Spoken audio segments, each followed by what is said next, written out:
அனைவருக்கும் வணக்கம். கேட்டுட்டு இருக்கீங்க சோனா எஃப்எம் 107.8 நம்ம மக்களின் குரல் சமுதாய வானொலியில. இன்னைக்கு சேலத்தின் முகங்கள் நிகழ்ச்சியில உங்ககிட்ட பேச வந்துட்டேன். நான் உங்க தொகுப்பாளர் ஏஞ்சல் கிரேசி. இன்றைய நிகழ்ச்சியோட சிறப்பு விருந்தினர் யாரு அப்படின்னு சொல்லி பார்த்தோம்னா, எல்லாருக்குமே அவங்களோட வாழ்க்கையில முக்கியமான நாட்கள்னா திருமணம், வளகாப்பு, காது குத்து, அந்த மாதிரி எல்லா நிகழ்வுகளுமே ரொம்ப முக்கியமான நிகழ்வுகளா இருக்கும். அப்படிப்பட்ட நிகழ்வுகளை அவங்களுக்கு பிடிச்ச மாதிரி மாத்தி அவங்களோட சந்தோஷத்தை எதிர்பார்க்கிற அளவுக்கு அவங்க கொடுக்குற விஷயங்கள் அப்படி இருக்கும். அந்த மாதிரி யூனிக் டெக்கரோட உரிமையாளர் ஈசன் கார்த்திக் சார் தான் நம்ம கூட இணைஞ்சிருக்காங்க. அவங்க நம்மளோட சேலத்தின் முகங்கள் நிகழ்ச்சியில இருக்கிறத அவங்கள நம்ம வரவேற்கிறத ரொம்பவே சந்தோஷப்படுறோம். வணக்கம் சார். வணக்கங்க சார். உங்களோட யூனிக் டெக்கர் நிறுவனம் எப்படி ஆரம்பிச்சீங்க? அந்த ஜேர்னி எப்படி இருந்துச்சு சார்? உலகமயமாக்கப்பட்டப்போ நிறைய demand for marketing, merchandising, branding இதெல்லாம் தேவைப்பட்டது. நான் MBA படிச்சுட்டு இருக்கப்போ அதுக்கான அப்ரோச் பகுதி நேரமாக எங்ககிட்ட தொடர்பு கொண்டாங்க. நான் ஒரு மாணவனாக இருக்கப்போ அப்போ பகுதி நேர வேலை வாய்ப்பாக பார்த்தீங்கன்னா நான் இந்த பெரிய பெரிய ப்ராடக்ட்ஸுக்கு ப்ரொமோஷன் பண்ணுறது, பிராண்டிங் பண்ணி தர்றது, மர்ச்சன்டைசிங் இதெல்லாம் பண்ணிட்டு இருந்தேன். நாளடைவில் MBA முடித்த உடனே எல்லார் மாதிரியும் வேலைக்கு போனால் தான் நம்ம MBA படித்ததுக்கே ஒரு அர்த்தம்னு சொல்லிட்டு என்னையும் வேலைக்கு போகணுன்னு வற்புறுத்தின காரணத்தினால நான் வேலைக்கு போனேன். தொழில் நிறைய இருந்தது, குடும்ப சார்ந்த தொழில். பட் படித்து முடிச்ச அடுத்த நாள் நம்மளோட சுய வருமானம் இருந்தால் தான் நமக்கு மரியாதைன்றதை நான் தன்னார்வலத்தோடு உணர்ந்தனால நான் அடுத்த நாளே வேலைக்கு போனேன். நான் போன முதல் வேலையோட சம்பளம் பார்த்தீங்கன்னா வெறும் 3000 ரூபா. அதில் 14 மணி நேரம் கடுமையாக உழைச்சோம். படிப்புக்கும் நான் செஞ்ச வேலைக்கும் சம்மந்தம் இல்லை. ஏன்னா படித்த படிப்புக்கு அன்னைக்கு வேலை கிடைக்கல. ஸோ அதனால் இம்மீடியட்டாக நான் என்ன பண்ணோன்னா, நெக்ஸ்ட் டே ஒரு வேலையில் இருக்கணும்ன்ட்டு ஒரு வேலையில் போய் ஜாயின் பண்ணோம், ஒரு 3000 ருபீஸ் சேலரியில். ஸோ லக்கி ஆர் அன்லக்கி, அந்த வேலை வாய்ப்பில் பார்த்தீங்கன்னா கடுமையாக உழைச்சனால ஒரு துறையிலேருந்து இன்னொரு துறைக்கு போனப்போ ஒரு நல்ல ஒரு வளர்ச்சி பாதை எனக்கு அமைஞ்சது. ரொம்ப வேகமாக வளர்ந்தேன். ஸோ சிறு வயதிலேயே ஒரு பிரான்ச் மேனேஜருன்றக்கான ஒரு அந்தஸ்தையும் நான் பெற்றேன். ஸோ நாளடைவில் பார்த்தீங்கன்னா நான் செஞ்சிட்டு இருக்க வேலையில் சக்ஸஸும் இருக்குது, நல்ல ஒரு வருமானமும் இருக்குது. ஆனால் எண்ட் ஆஃப் த டே ஒரு சாட்டிஸ்ஃபேக்ஷன் இல்லாத ஒரு தாட் என் மைண்டில் ஓடிட்டே இருந்தது. சம்திங் திஸ் இஸ் நாட், இது நம்மளோட வேலை இல்லை அப்படின்ற ஒரு உணர்வு இருந்தது. அந்த டைம் பார்த்தீங்கன்னா என்னோட நண்பர் திரு சஞ்சய் அப்படின்றவரோட திருமணம் ஃபிக்ஸ் பண்ணியிருந்தாங்க. அவர் என்னோட ரெஸ்யூம் பார்த்துருக்காரு. அந்த ரெஸ்யூமில் நான் இந்த மாதிரி ஈவெண்ட் பிளானிங்கு, மர்ச்சன்டைசிங்கு, பிராண்டிங்கு, காலேஜ் டேஸில் பண்ண MC ஒர்க் இதெல்லாம் தெரிஞ்சனால அவர் கூப்பிட்டு இந்த மாதிரி வெட்டிங் ஃபிக்ஸ் ஆகிருக்கு, என்னோட கல்யாணத்தை நீ தான் ஆர்கனைஸ் பண்ணும் அப்படின்னு சொன்னார். ஸோ ஃப்ரெண்டு தானே. நான் சொன்னேன், டே கல்யாணத்துக்கு கூட நான் சரியாக போனது இல்லைடா, எனக்கு கல்யாணத்தை பற்றி எதுவுமே தெரியாது அப்படின்னாரு. பெருசாக ஒன்றும் இல்லை, மை சிஸ்டர், எங்கள் அக்கா உனக்கு அதுக்கான சப்போர்ட் பண்ணுவாங்க, என்ன தேவை எல்லாமே சொல்லுவாங்க, அப்புறம் இதை நீ தான் பண்ணுற அப்படின்ட்டு அவர் அதோட முடிச்சுட்டாரு. என்னால் பதிலும் சொல்ல முடியல. பட் சின்ன வயசுலேருந்து ஒரு விஷயம் எனக்கு என்னன்னு பார்த்தீங்கன்னா, நிறைய சேலஞ்சஸை தாண்டி தான் என் சைல்ட்ஹுட் இருந்திருக்கு. ஸோ எப்பயுமே பார்த்தீங்கன்னா சுயம்பு மாதிரி ஒவ்வொரு இடத்துலையும் நம்ம சுயமாக கஷ்டப்பட்டு அதுக்கான விடையை தேடி தான் வாழ்க்கையில் ஒவ்வொரு ஸ்டேஜ்லேயும் வந்திருக்கோம். ஸோ அதில் ஒரே ஒரு உறுதியாக ஒரு விஷயம் நான் எப்பயுமே எடுத்துருந்தேன். யாராவது ஒரு ஆப்பர்ச்சுனிட்டின்னு என் முன்னாடி கொண்டாந்து வச்சாங்கன்னா அதை நான் ரிஜெக்ட் பண்ணதே கிடையாது. I have tried. அதை அட்லீஸ்ட் முயற்சி பண்ணுவேன். இல்லைன்னு சொல்ல மாட்டேன், முடியாதுன்னு சொல்ல மாட்டேன். அது தெரியாத விஷயமா இருந்தாலும் அதை முயற்சி பண்ணுவேன். அப்படியோ என்னமோ தெரியல, என் நண்பர் சொன்னதுக்கு சரி நான் பண்ணுறேன் அப்படின்னு சொல்லிட்டு அன்னைக்கு இரவே போயிட்டு வெட்டிங் பிளானிங்னா என்ன, திருமணம்னா என்ன, அவர் ஒரு நார்த் இந்தியனு. ஸோ சுத்தமாக நான் அதனுடைய அனுபவமே கிடையாது. ஆனால் இந்த டெக்னாலஜியை வயசாக யூஸ் பண்ணேன், கூகுளில் போய் சர்ச் பண்ணேன், யூடியூப்பில் போயிட்டு நார்த் இந்தியன் வெட்டிங்ஸ்லாம் எப்படி இருக்கும் இதெல்லாம் அனலைஸ் பண்ணி அடுத்த நாள் போய் உட்கார்றப்போ நானும் அவரும் பேசின கான்வர்சேஷன் வாஸ் லைக், நான் ஒரு ஈவெண்ட் பிளானராக இருந்த மாதிரி அவர் உணர்ந்தார். ரொம்ப கான்ஃபிடென்ட்டாக ஃபீல் பண்ணார். அப்புறம் அந்த திருமணத்தை நாங்கள் பிளான் பண்ணி கொடுத்தோம். சேலமில் ஒரு ரெகுலரான ஒரு வெட்டிங் ஸ்டேஜ் டெக்கரேஷனாக இருந்த இடத்துல நார்த் இந்தியன் வெட்டிங்கே எனக்கு பெரிய ஃபர்ஸ்ட் ஆப்பர்ச்சுனிட்டி கிடைச்சதுனால நிறைய விஷயங்களுக்கு எனக்கு ஸ்கோப் இருந்தது. கைண்ட் ஆஃப் மெஹந்தி, ஹல்தி, ரிசப்ஷனு, ரிங் செரமனின்னு ஒரு ஈவெண்ட் இருக்கும், திருமணத்துக்கான டெக்கரேஷன், இந்த மாதிரி ஒரு 5 விதமான இனிஷியல் ஆப்பர்ச்சுனிட்டி எனக்கு கிடைச்சது. ஸோ அந்த டைமில் பார்த்தீங்கன்னா நான் ஈவெண்ட் பிளானராக தான் இருந்தேன். விச் இஸ் எனக்கு ஒரு சொந்த டீமோ இல்லை எந்த ஒரு நாலேஜும் பெருசாக இருக்காது. ஒவ்வொன்றுமே அந்த ப்ராசஸில் நான் கற்றுக்கிட்டேன். இத்தனைக்கும் அந்த கல்யாணத்துக்கு 1 மாதம் தான் டைம் இருந்தது. ஸோ ஒவ்வொன்றுமே ஒரு திருமணத்துக்கு என்ன தேவை எல்லாமே கற்றுட்டு அதை ஆனால் வித்தியாசமாக பண்ணணும். எனக்கு இங்கே சேலம்லேருந்து நிறைய பேர் அந்த ஃபோட்டோஸ் அதெல்லாம் கொடுக்குறப்போ என்னமோ தெரில, எனக்கு அதில் ஒன்றும் கூட உடன்பாடு இல்லை, அது எனக்கு இன்ஸ்பயரும் பண்ணல. ஸோ என்னோட தேடல் கொஞ்சம் வித்தியாசமா இருந்தது. நான் I went behind Tamil Nadu, went behind India, அங்கே எப்படி பண்ணுறாங்க அந்த மாதிரிலாம் கொண்டாந்து அதை இங்கே வச்சிருக்கு, இங்கே லோக்கல் மேன் பவர் டீமை வச்சு அதை எக்ஸிக்யூட் பண்ணோம். வந்தவங்க எல்லாருமே ரொம்ப வித்தியாசமாக ஃபீல் பண்ணாங்க. ஸோ நார்மலாக ஒரு ஸ்டேஜ் டெக்கரேஷன்னா ஃபைபர் அந்த மாதிரிலாம் இல்லாமல் இது ஒரு வித்தியாசமாக இருக்குது. எண்ட் டு எண்ட் ஒரு மொத்த மண்டபத்தையே மாற்றிருக்காங்க அப்படின்றத ஃபர்ஸ்ட் ஈவெண்ட்டே பயங்கர ஒரு இதாக இருந்தது. இப்படி தான் எங்களோட ஜேர்னி ஸ்டார்ட் ஆச்சு.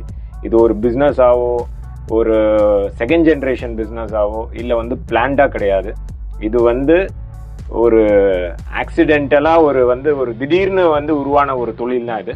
இன்னைக்கு பல பேருக்கு வாழ்வாதாரத்தை உருவாக்கி கொடுத்துட்டு இருக்கோம். Super sir. அதாவது சடனா ஒரு விஷயம் நடந்து அதுல இருந்து உங்களோட பயணம் தொடங்கிருக்கு அப்படின்றத கேட்க ஒரு ஆப்பர்ச்சுனிட்டி. அந்த ஆப்பர்ச்சுனிட்டியை இன்னைக்கு ஒரு பிசினஸா கிரியேட் பண்ணி பல பேருக்கு ஆப்பர்ச்சுனிட்டியை நாங்க கொடுத்துட்டு இருக்கோம். Super sir. அடுத்து உங்களோட டெக்கரேஷன் துறையில உங்களுக்கு ஈர்த்தது என்ன விஷயம் சார்? எனக்கு இந்த தொழில நான் பாக்குறது என்னன்னா, நேத்து செஞ்ச வேலையை நான் இன்னைக்கு பண்ண போறது இல்லை. இங்க தேடல் ரொம்ப ஜாஸ்தி இருக்கும். என்ன வித்தியாசமா பண்ணலாம். என்ன பொறுத்தளவுக்கு ஒரு விஷயத்த பார்த்தேன்னா, ஒரு காஞ்ச மரக்கிளைய பார்த்தா கூட அது எனக்கு ஒரு ஆர்ட்டா தெரியும், ஒரு டெக்காரா தெரியும். ஒரு வீட்டு ஜன்னல் ஒரு வித்தியாசமா பார்த்துருக்கோம். இப்ப இந்த இடத்துல இருக்கும் அப்படின்னா இங்க என்ன வித்தியாசமா இருக்குன்னு தான் என் தேடல் இருக்கும். அதை ஏன் ஸ்டேஜுக்கு கொண்டாடக்கூடாது அப்படின்ற ஒரு விஷயம் இருக்கும். ஸோ தினம் தினம் என்னை ஃப்ரெஷ்ஷாகவும் வித்தியாசமாகவும் இந்த உலகத்துல பாத்தீங்கன்னா கடவுள் ஒரு சிலருக்கு தான் படைக்கும் திறனை கொடுத்துருக்காரு. அவங்கெல்லாம் ஆர்டிஸ்ட். ஸோ அந்த மாதிரி ஒரு ஆர்ட் பேஸ்டா ஒரு உருவாக்குற விஷயத்த ஒரு தொழிலா எனக்கு கொடுத்தது நான் ரொம்ப பெருமையா படுறேன். ஸோ தினம் தினம் தினம் ஒரு விஷயத்த உருவாக்கிட்டு இருக்கோம், தேடிட்டு இருக்கோம். ஸோ மற்றவங்களால முடியாத ஒரு விஷயத்த முடியும்னு இது இங்கே செயலாற்றிட்டு இருக்கோம். Super sir. அதாவது நீங்க பாக்குற ஒரு விஷயத்திலயுமே உங்களோட துறையை சார்ந்துதான் பாக்குறீங்க அப்படின்னு சொல்றது நல்லாவே புரியுது. அடுத்தது முதல் நாள் இந்த யூனிக் டெக்கரை நீங்க ஆரம்பிச்சு முதல் நாள் அனுபவம் எப்படி இருந்தது? ஓகே, முதல் நாள் அப்படின்றப்போ யூனிக் டெக்கார்ன்ற ஒரு பிராண்டே கிடையாது. ஏன்னா இது பேஷன்லயும் ஒரு ஆப்பர்ச்சுனிட்டிலையும் ஆரம்பிச்ச ஒரு விஷயம். நாங்க ஃபர்ஸ்ட் கிளைண்ட் பண்ணப்போ தேவர் வெரி ஹாப்பி. அங்க வந்தவங்க எல்லாம் ஏதோ ஒரு வித்தியாசமா ஒரு பையன் பண்ணியிருக்கான் அப்படின்னு பார்த்தாங்க. ஸோ ஒரு கிளைண்ட் எங்களுக்கு 2 கிளைண்ட் ஆச்சு, 2, 5, 5, 10 ஆச்சு, அந்த மாதிரி ஆகிட்டே இருந்தது. ஒரு நாளடைவில் ஏதோ ஒரு விஷயம் சரியா பண்ணாத மாதிரி என்னோட நான் என்ன விஷுவலைஸ் பண்றேனோ அதை எக்ஸிக்யூட் பண்றதுக்கு சம்திங் தடையா இருக்குன்றதை நான் உணர்ந்துட்டே இருந்தேன். ஏன்னா எங்ககிட்ட சொந்த டீம் கிடையாது, சொந்தமா பொருளும் கிடையாது, depend on others. So that is when ஒரு 3 வருஷம் நான் இந்த தொழிலை ஆழமா கத்துக்கிட்டேன். நான் யாருகிட்ட கத்துக்கிட்டேன்னா, இங்க யாருக்கிட்டையும் சேலம்ல நான் விஷுவலைஸே பண்ணல. எனக்குள்ள இருந்த ஒரு விஷயத்த எங்க கத்துக்கலான்னு நிறைய பியாண்ட் தமிழ்நாடு பார்க்க ஆரம்பிச்சோம். பியாண்ட் சேலம், தமிழ்நாடுல யாரு வித்தியாசமா பண்றாங்க, நம்மளாட்டம் யாரும் ஒரு பேஷன்ல ஸ்டார்ட் பண்ண விஷயம், அவன் எப்படி ஒரு டெக்கரேஷனை பார்க்கறான், இதெல்லாம் தேடல் கத்துக்கிட்டு ஒரு பொருள் மேன் பவர் எல்லாமே கத்துக்கிட்டு ஒரு 4 வருஷம் கழிச்சு தான் நாங்க எங்களுக்கான பிராண்டையே செட் பண்ணோம். ஸோ எடுத்தோன்னே தொழில் கிடைச்சிடுச்சுன்னு ஒரு பிராண்டோ ஒரு பிராண்டிங்கோ உடனே எங்கேயும் போகல. ஸோ அந்த டைம்ல எங்ககிட்ட வந்த கிளைண்ட்டுக்கு மட்டும் நாங்கள் ஒர்க் பண்ணிட்டு ஒவ்வொரு சின்ன சின்ன விஷயமும் நாங்கள் டீப்பாக கற்றுக்கிட்டு, டெக்கார்ன்றது வெறும் அழகு சார்ந்த ஒரு விஷயம் மட்டும் கிடையாது. அந்த அழகு சார்ந்த ஒரு டெக்காரை எப்படி சேஃபாகவும் தரோம், டைமுக்கு எப்படி தரோன்றது ரொம்ப ரொம்ப முக்கியம். ஸோ இதுக்கெல்லாம் நமக்கு என்ன தேவைன்னு எங்களுக்கான டீம் எல்லாம் செட் பண்ணி ஆரம்பிச்சது தான் யூனிக் டெக்காரான ஒரு பிராண்டு. அந்த யூனிக் டெக்காரை நாங்கள் பேர் வைக்கிறப்பே பார்த்தீங்கன்னா there was so much of love in Salem. ரொம்ப நல்ல சப்போர்ட் இருந்தா. I felt really happy. ஏன்னா நம்ம நினைச்ச ஒரு விஷயத்த உருவாக்கி இருக்கோம். இதனால நிறைய பேருக்கு ஆப்பர்ச்சுனிட்டி தரப்போறோன்ற ஒரு விஷயம் ரொம்பவே சந்தோஷமா இருந்தது. Super sir. அதாவது நிறைய விஷயங்கள் தெரியாம இருந்தாலும் நீங்க அதை 4 வருஷமா தொடர்ந்து பயணிச்சிருக்கீங்க. ஏன்னா சில பேர் ஒரு விஷயம் எடுத்துட்டு நம்மளுக்கு தெரியலன்னா அதை அப்படியே ஸ்கிப் பண்ணிடுவாங்க. ஆனா நீங்க தொடர்ந்து பயணிச்சிருக்கீங்க. அடுத்து கடைசியா இப்போ பிஸ்னஸ் ஸ்டார்ட் பண்ணணும் அப்படின்னு நிறைய பேர் நினைப்பாங்க. பட் அவங்களுக்கு நிறைய ஃபினான்ஷியலா ப்ராப்ளம் இருக்கும், இல்லை எப்படி ஆரம்பிக்கிறது, இது நம்ம பண்ணா சரியா இருக்குமா அப்படின்னு நிறைய பேர் நினைச்சிட்டு அதை ஸ்கிப் பண்ணிடுவாங்க. இப்போ இருக்க இளைஞர்களுக்கு எப்படி நம்ம பிஸ்னஸ் ஆரம்பிக்கலாம், என்ன மாதிரி விஷயங்கள் பண்ணலாம் பண்ணக்கூடாதுன்னு உங்களோட அனுபவத்துல இருந்து சொல்லுங்க. பிஸ்னஸ் ஆரம்பிக்கிறது ரொம்ப ரொம்ப ஈஸிங்க. எனிபடி இன்னைக்கு யாரு வேணாலும் ஒரு தொழில் ஆரம்பிக்கலாம். ஸோ அதுக்கு மேஜராக பார்த்தீங்கன்னா ஃபினான்ஷியல் சப்போர்ட்டும் தேவை. ஃபினான்ஷியல் சப்போர்ட் இல்லாமல கூட பண்ணலாம். எனக்கு அரசு நிறைய சப்போர்ட் பண்ணுது, லோன் கொடுக்குறாங்க, எல்லாமே இருக்கு. ஆனால் ஒரு தொழில்ன்றது வெறும் பணமும் பொருளும் சார்ந்த ஒரு விஷயம் கிடையாதுங்க. நிறைய சேலஞ்சஸ் சம்பந்தப்பட்ட ஒரு விஷயம். இதை யாரால சமாளிக்க முடியும், கூடவே வரக்கூடிய ரெஸ்பான்சிபிலிட்டி, கமிட்மெண்ட், இது எல்லாத்தையும் சைமல்டேனியஸா யாரால ஹேண்டில் பண்ண முடியும் அப்படின்றவங்க தான் இந்த பிசினஸ் எல்லாம் பண்ணணும். ஏன்னா நீங்க இண்டிவிஜுவலா சம்பாதிக்கிறப்போ நீங்க தனிப்பட்ட நபர்.